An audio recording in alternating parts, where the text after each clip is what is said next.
After Noah's pale, moonlit return with Lily, the woman he adored, back to a country she despised, everything took a wild turn. It wasn't long before Noah had me locked up. When I eventually got out, there he was waiting to pick me up. "Don't rile her up again," he warned, even as I managed a small, ironic smile.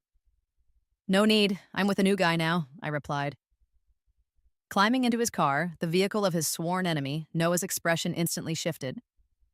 "You've got some nerve trying someone else," he growled. When I was released from prison, Noah arrived again to fetch me, this time driving a sleek sports car. Leaning against the door, he looked strangely out of place amid the dusty surroundings of the old prison grounds. He handed me a cigarette and remarked, "You've been through hell." Lighting it for me, he seemed unusually thoughtful. "Let's go buy some jewelry as an apology," he suggested. I studied his handsome face, those long, mysterious eyes framed by heavy lashes, forever masking his true thoughts. With a nonchalant smile, he said, "You go back and tell Lily you won't make her angry again. I'll find you a hidden villa where she won't find you." Lily, his fiancée and my sworn rival, held all the power to condemn me with a mere word. A power that once nearly led to my demise in prison. Now, somehow still alive, Noah expected me to make amends with her. His carefree appearance stirred memories from 3 years ago, when a similarly enigmatic Noah had offered me a cigarette in my time of destitution. "I heard your family's in shambles. Why not tag along?" he had said. At that time, my world had crumbled. My family was bankrupt, my father had abandoned us, and my seriously ill mother and I were left to fend for ourselves. Despite my mother's desperate need for money, a need so dire that even juggling 3 jobs wasn't enough, I found myself begging all my friends for any help they could spare. I even ended up on my knees, pleading, only to be met with ridicule. That circle worshipped wealth and looked down on the poor, pushing me to a dead end. In my darkest hour, Noah rescued me. I became his mistress. My mother received the treatment she so desperately needed. I moved into his villa, cruised in his sports car, and the rare, expensive jewelry that once felt so unattainable now belonged to me. Noah told me to just savor it all. As our relationship deepened, he kissed me in the quiet hours of the night, saying, "Just stay by my side and be happy. Don't overthink it." After facing bankruptcy, I overhauled my lazy ways. I forced myself to exercise, took up yoga to maintain a trim figure, and even indulged in medical beauty treatments to keep my appearance on point. I dusted off the piano and violin, always ready to perform for Noah, and studied economics, arts, and literature to have something interesting to say when needed. The harsh truth after bankruptcy was that if someone was willing to invest in you, you had better keep them happy. I used to have a reputation for being arrogant and unyielding in our social circle, but now I'd even learned baking, cooking, and horseback riding, skills that allowed me to be useful whenever Noah needed me at his country horse farm. There was a moment when Noah gently pinched my chin, his other hand caressing my face, saying, "Actually, you don't have to do all this fuss. Just dress up and look pretty." I gave him a sweet, standard smile. "Mr. Noah, I'm here to please you," I thought, recalling how he had saved me. I devoted myself to him so completely that I forgot I was merely his pastime, funded by his money. I even secretly began to fantasize about growing old with him. Before our family's ruin, I'd been a socialite, and nobody warned me that the cardinal rule for a mistress was never to fall in love. Falling in love, they said, only leads to misery, and I was oblivious. So, when Noah's pale, moonlit return with Lily occurred, retribution was inevitable. Noah loved Lily, and Lily adored Ethan. The day Lily chased Ethan overseas, Noah took me in. Later, I came to realize that Noah supported me simply because Lily and I were the least compatible pair in our social circle. Basically, archenemies. He was venting his frustration that Lily didn't love him. Back then, I mistakenly believed that Noah truly cared for me. When he stopped coming to see me for a while, I assumed he was just swamped. I called him, and he abruptly hung up. I figured he was busy. One day, he returned with red marks on his neck from sleeping with someone, and I dismissed it, thinking maybe he was just under the weather or had an allergic reaction.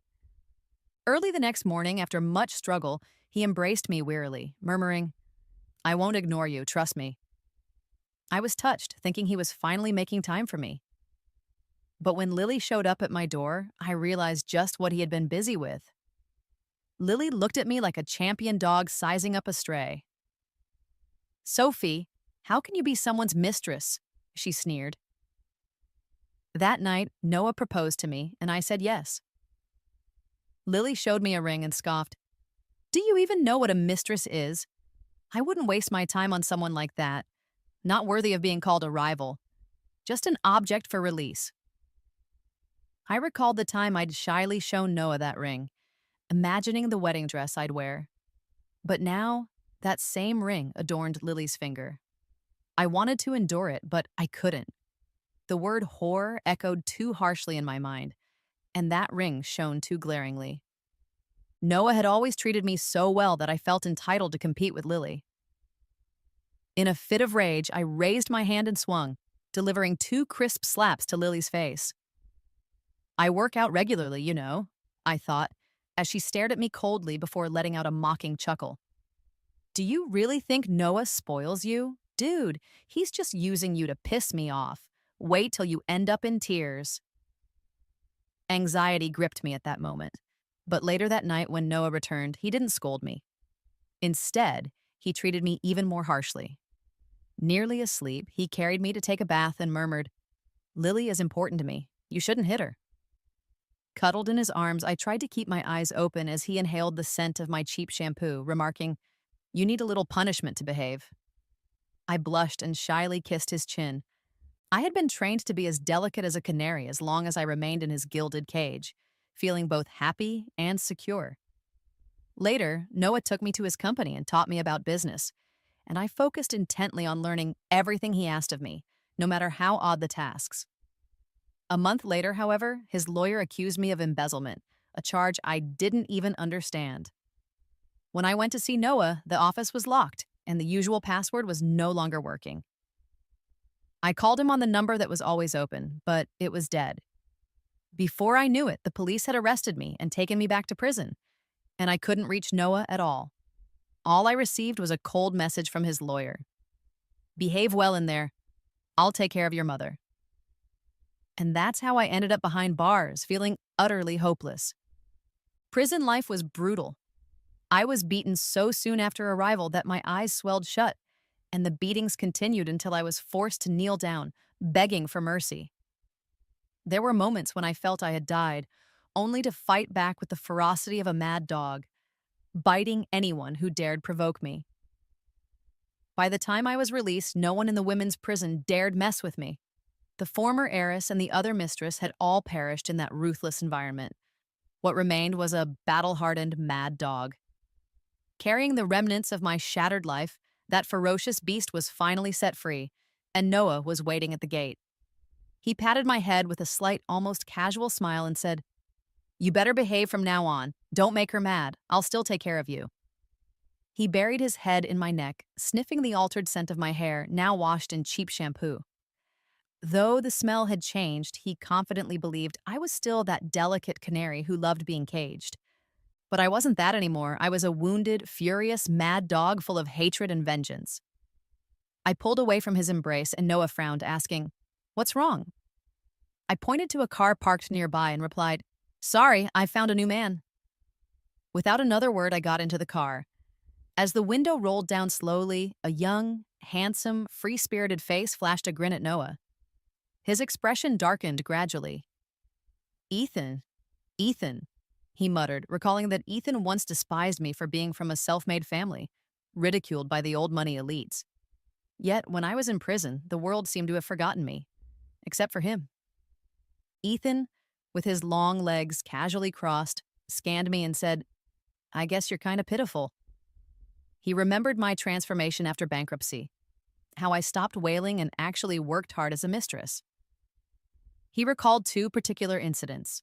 Once when a drunken, stumbling Noah nearly fell over during a night out, and I rushed to support him like a human cushion, even though my palm was scratched and bleeding.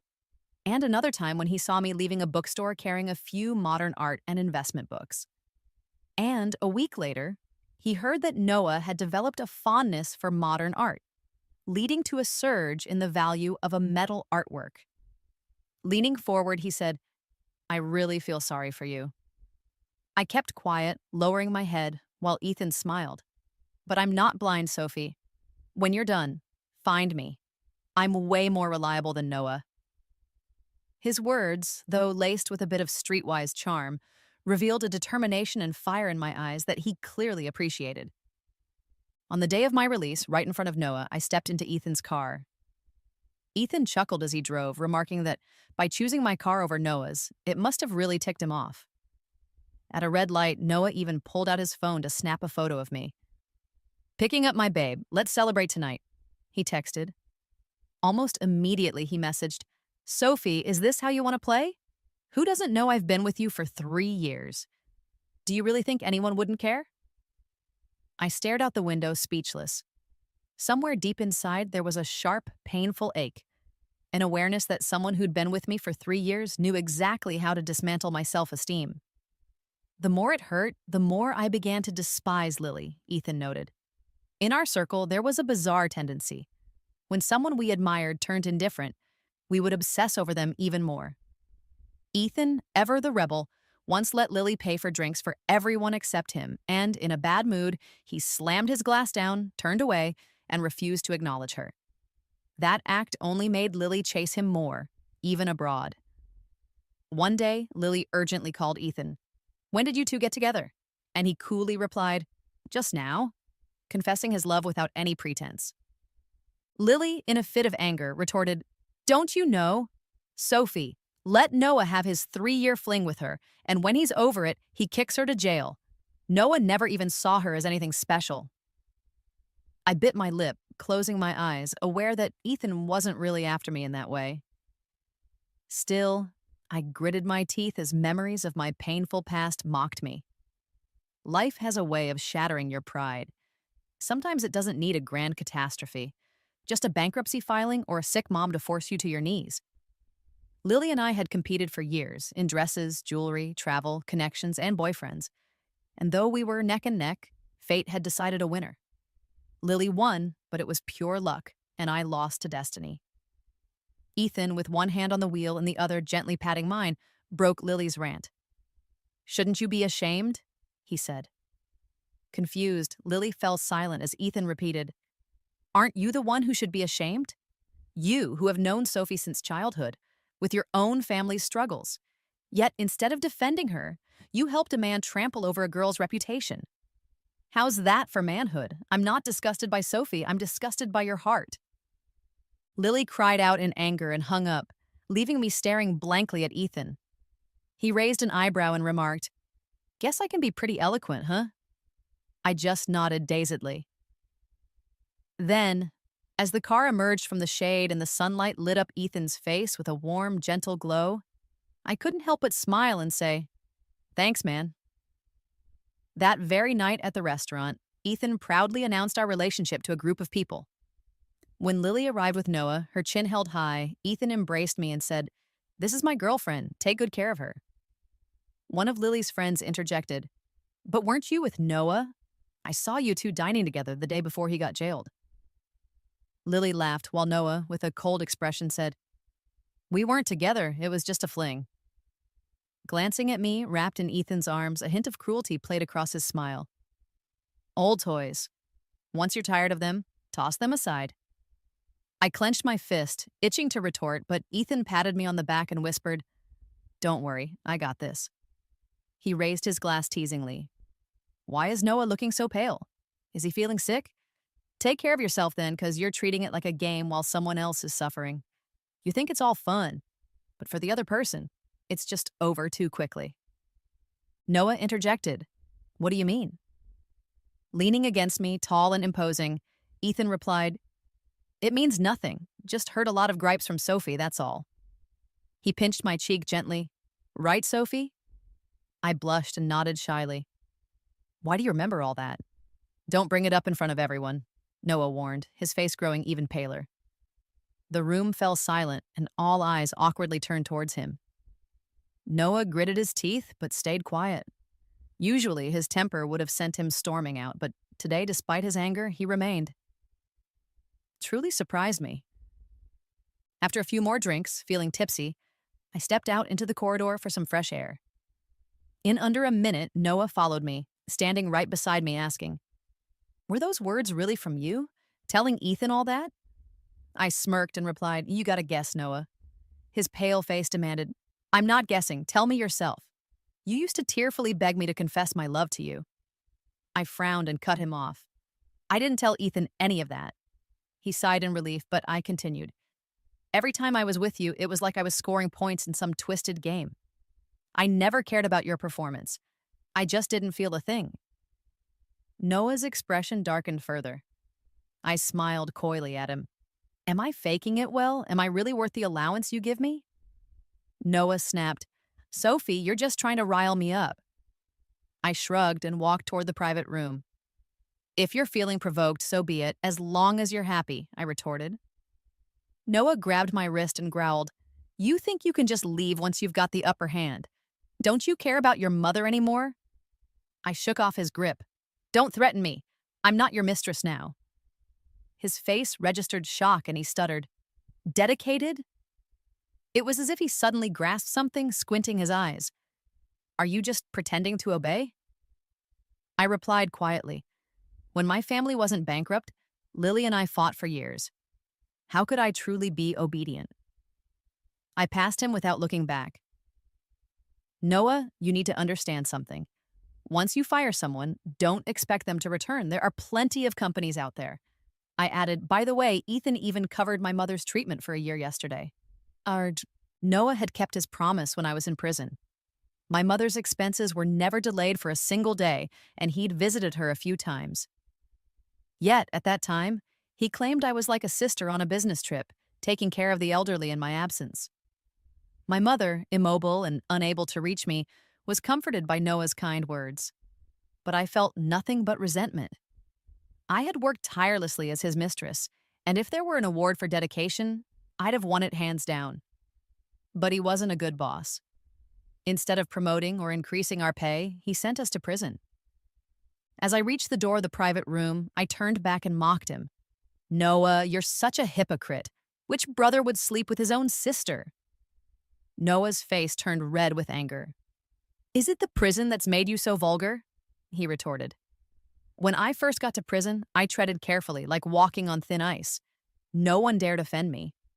But then I was nearly beaten to death, couldn't even get a bowl of soup. Later, I fought back and ended up bedridden, unable to move. Nova was the one who protected me, smooth and ruthless. No one dared mess with her." Hearing about my family's bankruptcy, Nova had fallen silent for a moment and sighed. "Before you came in, I visited your father on behalf of the company," she'd said. "She shared her food with me and taught me how to read people, how to please the tough ones. She showed me how to fight, either to endure a hit or risk your life if you fight back. You might survive a hit, but fighting back is never a sure thing.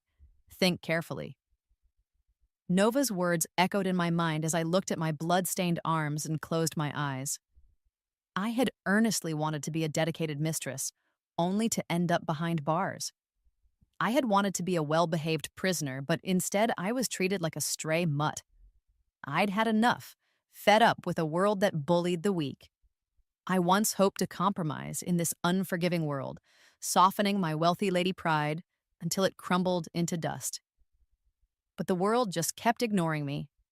I lay in bed, watching my blood stain the sheets red, while my pride slowly pieced itself back together, bit by bit, until I could lift my head again, even if it was covered in dirt and shame.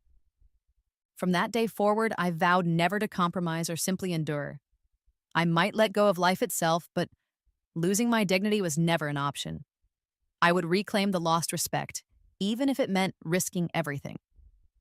Every day, I fought relentlessly, trading scars for dignity.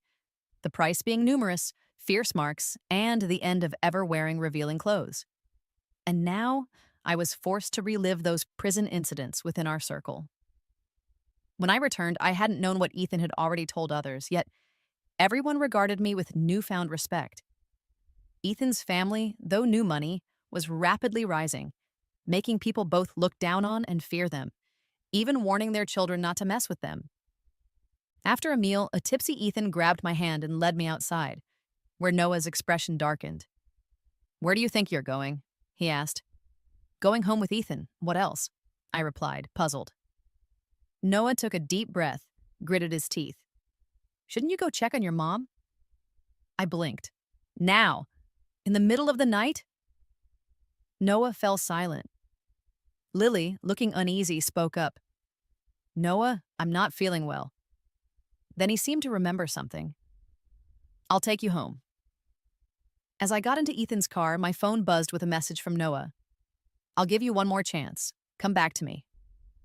I couldn't help but chuckle and show the message to Ethan. Leaning on his chin, Ethan said, 3 points. I asked, "When can I strike back?" "Over 8 points," he replied, and I nodded, closing my eyes in silent agreement. We sat together in the back seat for a while in silence. Eventually, Ethan dropped me off at an empty apartment he owned. As I stepped out, he suddenly remarked, "New money isn't all brainless. Some of us are reliable." I didn't really get why he said that, so I just nodded blankly. He stared at me, his eyes glimmering in the dark. "After everything's done, what do you want to do?" I shook my head. "Haven't really thought about it." He smiled warmly, then closed the door, leaving me to wander upstairs with a charming, reflective smile on my face. Early the next morning, I received a call from my mother's hospital. "Miss Sophie, sorry, we don't have any more beds available. We'll refund your fees. Please transfer your mother to another hospital." I was stunned. How could they do that? But then it hit me. The hospital was partly owned by Noah's family. I called Ethan, who immediately arranged for a better hospital for my mother. In less than an hour, she was settled in by Ethan and the doctor, while I stayed behind to pack her things. He was impressively efficient. Just then, Noah appeared. I saw him lingering at the doorway, blocking my exit. "Don't you want to see me?" he asked. I raised an eyebrow and replied, "You can't even handle a sick person like my mom, and you expect me to be grateful to you?" Noah frowned. "Sophie, you know how to make me change my mind. Stay away from Ethan, and maybe I'll consider continuing your mom's treatment." I interrupted him sharply. "No need to worry about the fact that I had my mom moved to a different hospital." I just stepped aside, making sure he saw that the room was completely empty. Now there's nothing binding us together anymore.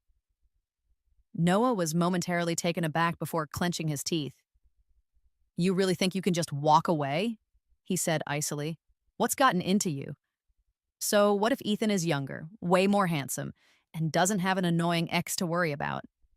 I let out a short laugh. "Noah, where do you even compare to him? Not one bit." His temple veins bulged as he growled, "Sophie, you're really testing my patience." Grabbing my chin roughly, he demanded, "How dare you behave like this?" With a surge of anger, he planted a kiss on me, trying to assert control. His grip on my arms was unyielding, pinning them behind my back so I couldn't break free. I stopped struggling, like a marionette surrendering to Noah's will, and remained completely unresponsive. After a pause, Noah observed, "You weren't like this before. When I kissed you, you would at least react." I wiped my mouth dismissively, recalling the time when I was all about being obedient and devoted to my work. His expression darkened as he forcefully cupped my face and kissed me again, yet I still stood there like a lifeless doll. "Sophie, what on earth is going on with you?" he demanded, incredulous. I sneered, snatching some alcohol wipes from my bag and scrubbing my mouth vigorously, unconcerned about the harsh smell. "What's with me? I'm done." Back then, I poured my heart into him and he locked me up like a criminal. And now he comes back asking what's changed? I tossed the used wipe into the trash and strode past him. "Thanks for booting my mom out of the hospital, Noah. Now there's absolutely nothing connecting us. Hope you're stoked." Noah growled behind me. "Sophie, you used to love me. I could see it in your eyes." I chuckled even more. Man, one of us really needs an eye exam. I dialed Ethan and gave him a quick rundown. When I mentioned that Noah had kissed me twice, Ethan paused. "I'll be with you when you see him," he said, leaving me a bit perplexed. "What about the plan?" I asked. "I picked you because you're strong, but taking down Noah doesn't need you, Ethan." Calmly, he replied, "At least, not like this." I hung up and took a few steps forward, noticing from the corner of my eye that Noah was approaching, his brows furrowed, an expression unsuspecting as he left the hospital toward the parking lot. I pretended to check my phone and headed in that same direction, aiming to stage a chance encounter. When I finally reached him, I deliberately twisted my high heel harshly and hurled myself to the ground. My ankle immediately swelled, and sharp pain shot through me, but it hardly mattered. I was already used to pain from my prison days. Noah hesitated, then rushed over to me, his concern growing with every step. Even though my brow throbbed, a small part of me felt relieved. I scored 2 points for myself. It's weird how things that come easy are taken for granted, while those that are out of reach can dominate your thoughts day and night. Now, here was Noah, wrapping his arms around me with genuine worry. He'd never shown any such care in jail. He'd even taken me to the doctor, carefully managed my meds. Lily once called him, and he answered, "Lily, I'm in a meeting now. Call back later." Then hung up. I lowered my gaze, reminded of how he used to cut off my calls back then and how naively I had trusted him. CT scans, broken bones, makeshift protective gear, limited movement. Noah had reassured me, "It's nothing, you'll be fine in a few days." I nodded, knowing full well that the old Sophie would have treated a broken bone like a major catastrophe, confined to bed for 3 months. But the Sophie who'd been in jail treated a broken bone as casually as losing a lock of hair. Just eat, fight, and sleep. Standing up, I revealed the monstrous scars on my waist, remnants of a toothbrush that had stabbed me repeatedly. In prison, I learned that even an A4 paper, folded into a stick, could serve as a weapon. Noah's hand, still firm on my arm, froze as he pointed at my waist in disbelief. "What happened here?" I replied coolly, "Got stabbed in prison." Noah's face went pale, as if he'd just heard something horrifying. Limping along without any need for protection, I said nothing more. Noah finally caught up with me in long strides, pulling me into a hug from behind. "You used to be scared of pain," he muttered. "I didn't expect this at all. People like them would never know what prison was like." He hugged me tighter. "I get why you've been ignoring me, Sophie. Just give me a chance to make things right." I lowered my eyes. Before long, Noah dropped me off downstairs, relieved that I wouldn't be crashing with Ethan. "Why don't you move back in with me?" "I'm worried about you taking care of yourself," he asked gently. I looked at him, surprised. "Forget Ethan. What if Lily finds out? Are you going to throw me back into jail?" Noah lowered his eyes, disappointed. "No, not this time. I didn't think it would be that bad. I assumed you'd simply lose your freedom." I laughed, recalling the confidence I once had, convinced that someone like him would only care about a fling born out of spite. I waved him off. "You got Lily. I got Ethan. Don't go stirring up trouble. It's not going to work between us." Noah said nothing further. As I went upstairs to freshen up and have dinner, I peeked out the window and saw Noah still downstairs, chain-smoking away. After he left, I messaged Ethan with an update. Later that night, Ethan showed up with iodine and some protective gear. While rambling on about his regrets, he mentioned that Noah hadn't even thought to get me any proper protection. He'd just tried to send money. Carefully, Ethan placed the gear on my foot and treated my abrasions with iodine. He frowned. "You're way too reckless." I shrugged. "How else am I going to pull this off?" Ethan wrapped my foot in gauze, clearly worried. "If your plan is to rely on this reckless streak, then I'd rather stop it." I could sense the deep concern behind his eyes. "I know, but I gotta do this on my own. It's become an obsession. If I don't, I'll live with regret forever." Ethan looked up at me. "But you can take your time." I shook my head firmly. "Ethan, you don't get it. If I don't do it myself, I'll always be haunted by that regret." After a long pause, Ethan finally agreed. "All right, but what happens once you're done? You gotta think ahead. You can't just retire to jail, can you?" I sighed. "I honestly don't know yet. I just want to bring Noah down." Ethan then asked, "So, do you have any hobbies? I mean, you learned a lot from following Noah. Do you have any interests outside of him?" I thought for a minute. "Honestly, nothing. Everything was just for his sake." Ethan pressed further. "What about before Noah? I wasn't sure why he cared, but memories of a time when my family hadn't gone bankrupt came flooding back. I used to really enjoy gardening. My balcony was lush with vibrant flowers and plants, and there was even a greenhouse in the yard, all maintained by yours truly, without a single servant in sight. Ethan nodded thoughtfully, got up, and said, I'll hook you up with a part-time maid so you can take a breather. Don't go chasing after Noah. I shook my head. Nah, don't treat me like a weakling. You've seen what I was in jail. You know exactly what I'm like. Ethan smiled warmly. You're exactly the one I picked. After Ethan left, my nights were filled with vivid dreams. I'd dream of my little garden where every flower had withered, unable to be watered in prison. I cried out to Noah, Lily, and all my friends, but they just laughed and watched me, unwilling to lend a hand. Finally, Ethan reached out. I can help you, but you gotta help me take him down, he said, clearly referring to Noah. I stared at Noah's cold expression in my dream and nodded fiercely through the night. In the morning, I found 2 messages on my phone. One was from Noah, checking in to see if I was still in pain and promising breakfast, and the other was from Ethan, sending an address for a large tract of land on the outskirts. When everything is over, would you like this place to become your garden? He asked. I didn't reply. I once trusted and depended on someone, and it ended in a total disaster. Now, I don't want to depend on anyone ever again. I survived in the harsh confines of prison. Why should I rely on anyone now? Early the next morning, Noah showed up looking for me, but I wasn't there. He called, Where did you go so early? I replied that I was grabbing a sandwich at a convenience store, and apparently, Ethan had been worried and taken me to get a checkup at the hospital. Noah wasn't too happy about it. But I brought you breakfast and some pain reliever, I retorted. Ethan's heading to the office soon, so if you're free, wait for me. If not, forget it. Noah hesitated, gritted his teeth, and finally said, I'll wait. He'd never been one to wait for anyone.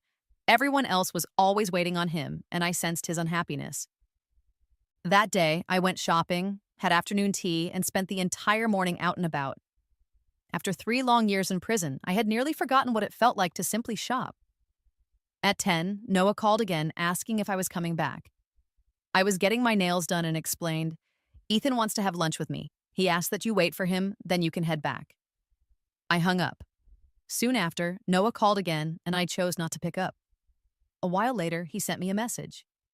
Sophie, don't treat me like this. I know you're getting your nails done. I can hear it. You used to care so much about me. Why are you acting this way now? It hurts. I glanced at my phone and chuckled. Before prison, I had texted him pleading, Noah, don't treat me this way. I'm scared. But he never replied except to have his lawyer tell me to reform. I shot back a message. I'll be another hour. Can you wait? Noah replied with a single word, wait. An hour later, I saw Noah's silver Bentley parked downstairs. He was leaning against the car door, chain-smoking. When he caught sight of me, his eyes opened wide in the smoky haze, and he asked accusingly, You did that on purpose, making me wait. He looked confused. Sophie, you used to be so caring. What can I do to bring back that old you? Then, lowering his head, he murmured, I know you still love me, Sophie. I give up, okay? I simply looked at him quietly, his head bowed. After a moment, I extended my hand. Noah, I can't walk anymore. Help me upstairs. Without protest, he bent down, scooped me up, and carried me upstairs. He took care of everything, pouring water for me, helping me take off my shoes, things he'd never done before. He even went down to the grocery store, took off his expensive suit jacket, and prepared a meal for me. Watching him busily taking care of things, I couldn't help but feel resentful toward the old me. If this could make Noah change his heart, then what was the point of all my past efforts? Later, while Noah was in the kitchen making soup, Lily called. It was Lily's birthday tomorrow, and it also marked the anniversary of Noah's engagement to her. Lily asked what they were planning for the celebration. Noah, focused on the bubbling soup, replied a bit impatiently, Figure it out yourself. He then hung up, served me a bowl of soup, and said, Break up with Ethan, all right? I can cook for you and take care of you forever. Looking at my waist, he added, I owe you. I drank the soup in silence as Noah helped me tidy the room. Meanwhile, I answered a call from Ethan. Hey, what's up, Ethan? Is Noah there? I asked. Yeah, he replied. Wait for me. You can't be moving around so freely. I'm worried he'll take advantage of you, I said sternly. Ethan hesitated a moment before gritting his teeth.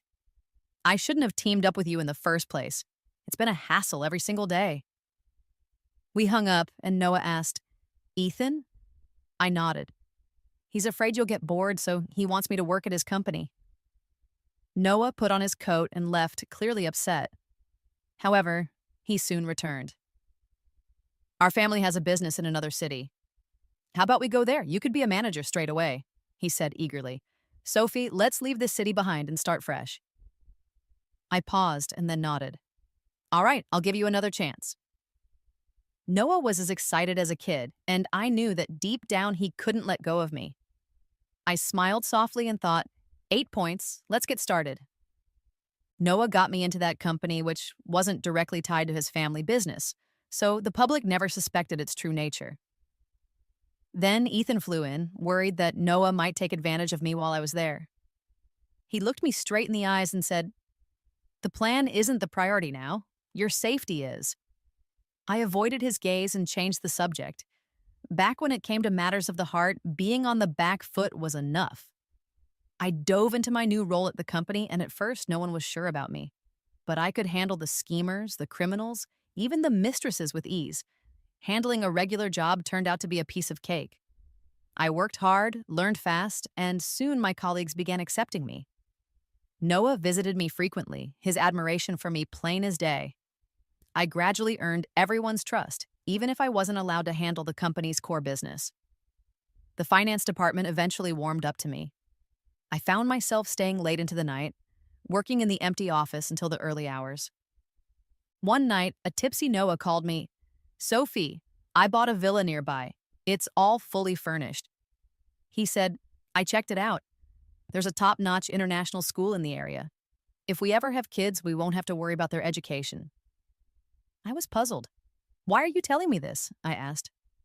Noah grinned widely.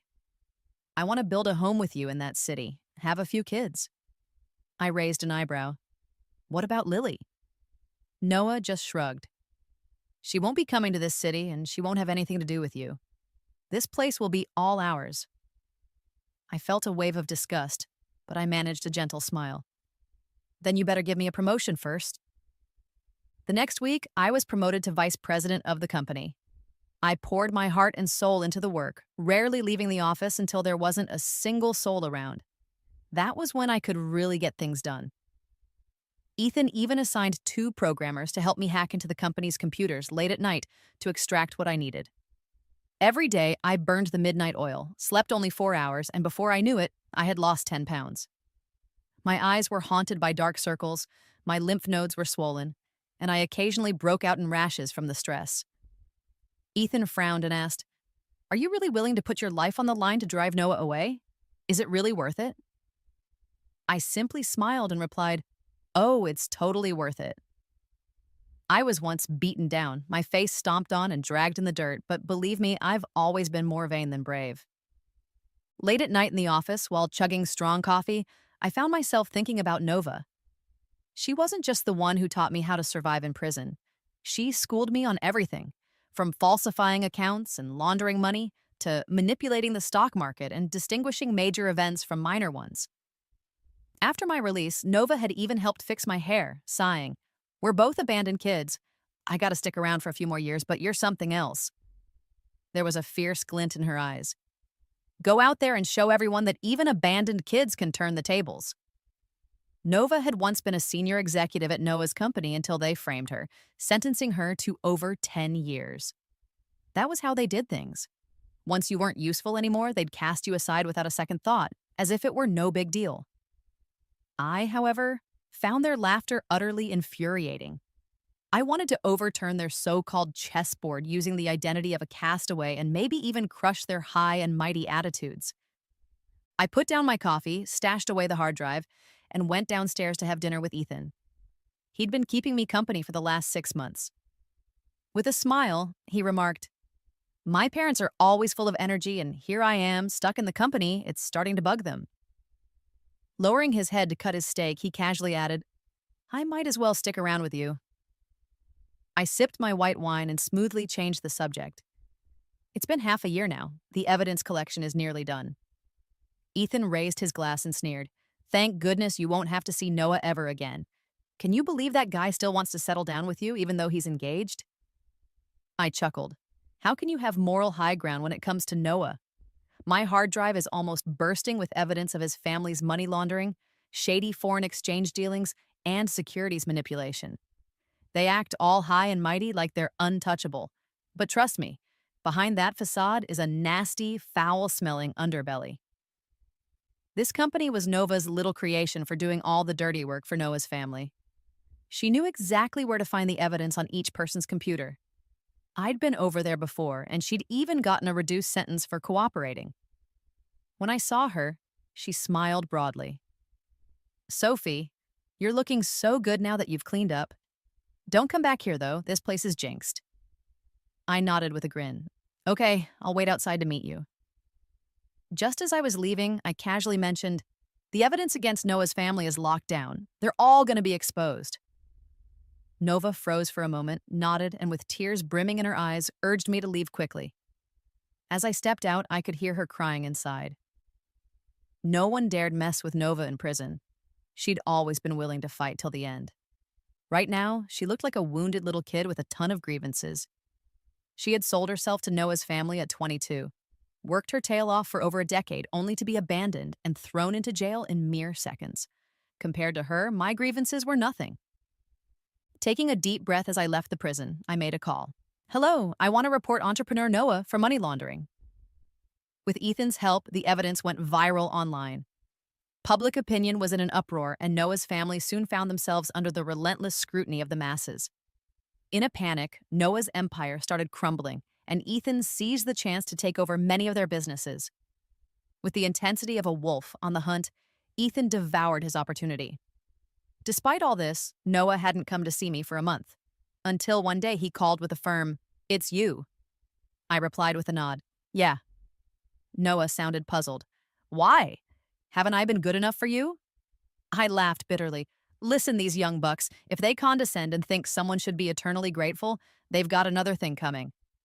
I remembered a dream I once had where Noah fell for me purely because I was so dedicated. A fairy tale ending, like Cinderella marrying her prince. I laughed with tears in my eyes, mourning my past foolishness. Greetings from Nova to your prison-bound family. Hope you enjoy your stay, I added.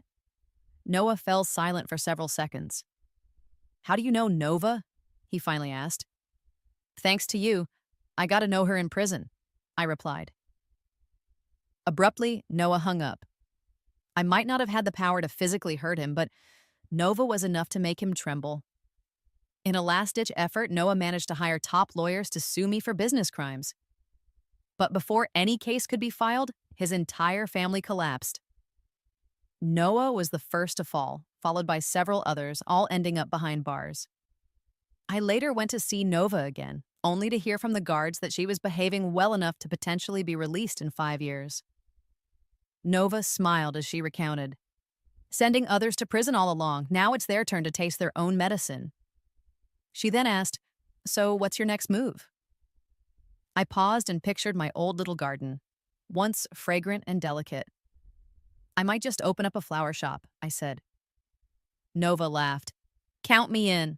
I'll come work at your shop. I laughed too. With you on board, why not take it public? Walking out of the prison, I hopped into Ethan's car. As he drove, he casually asked, want to come over to my place? I'll give you a cut. I shook my head firmly. From now on, we don't need to see each other so often. I got my own stuff to handle. Ethan made a turn and pulled over. What do you mean? How do you see me? I turned to him, puzzled. Just as a teammate, nothing more, he mumbled, eyebrows drooping slightly as he drove off. After about 50 meters, he stopped again and said, does it have to be just teammates? Maybe it doesn't have to be that way. I looked at his disappointed expression, like a golden retriever missing its favorite chew toy, and burst into laughter. The sunlight played on his face just like the day he had picked me up from prison. I lowered my head, trying to stifle a smile. Let's see how it goes. Ethan, surprised, exclaimed, So, does this mean there's hope? He turned the steering wheel with renewed energy, whistling as we drove forward. The sunlight ahead was perfect, warm and comforting. Several years later, on a sunny afternoon, I found myself tending to my flowers and plants in the flower shop I'd built. A disheveled woman walked in, hesitating as if she wanted to buy a bouquet, but then changed her mind. I called out in surprise, "Sophie, what are you doing here?" After staring at her for a long moment, I finally recognized her as Lily. Her family had hit hard times, and she no longer wanted to follow the path of becoming someone's mistress. But I couldn't just belittle her. If it weren't for her, I might have ended up with Noah. I never believed that Noah would find a mistress fascinating for too long. Maybe the day would come when even going to jail wouldn't be enough to keep him interested. Lily, worn down over the years and with her initial arrogance long gone, looked at me with a hint of jealousy. "You made it. You own a flower shop and even lease a huge flower field in the suburbs.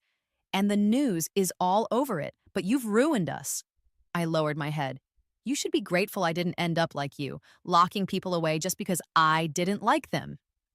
Then, in a bold move, I lifted my shirt to reveal the deep scar on my waist, a testament to the time I was stabbed multiple times with a toothbrush, a wound that looked like a gaping maw with sharp fangs silently staring back. Lily took a few hesitant steps back, too scared to speak. I chuckled lightly. "You scared already?" I added, "I could tell you all about my prison time if you really want to be even more freaked out." Lily trembled. "You're not trying to scare me, are you?" I shook my head. "Nah, I'm not trying to make things harder for you." To cut it short, the one who personally sent me to prison was Noah. You're just an accomplice who's learned her lesson. I handed her a black lily. "Take this as a birthday gift, but don't come back to my shop, all right?" Lily's face flushed red as she stared at the flower and then bolted out. After a few moments, she came back, picked up the lily again, and with red, tearful eyes said, "I know what you mean, but I haven't had flowers in ages." Lowering her head, she choked out, "I'll take it as your blessing." Watching her tearful departure, I paused, then took the black lily back from her hand and exchanged it for an African chrysanthemum. "Don't come back again," I said firmly. After Lily left, Nova stepped out from behind a shelf of flowers. "Ah, softened up, huh? But she's not the main culprit," she remarked. I shook my head. "Let's go check out the next shop." At that moment, Ethan stuck his head out of his car at the shop door, asking, "Where to next?" I grinned. "I'll drive you, Nova." She teased, "Is he still your teammate? When did that change?" As we walked toward Ethan, I replied casually, "It's coming soon. When I'm strong enough, when I don't fear betrayal or pain, when I'm not scared of love's side effects, I'll smile and embrace it."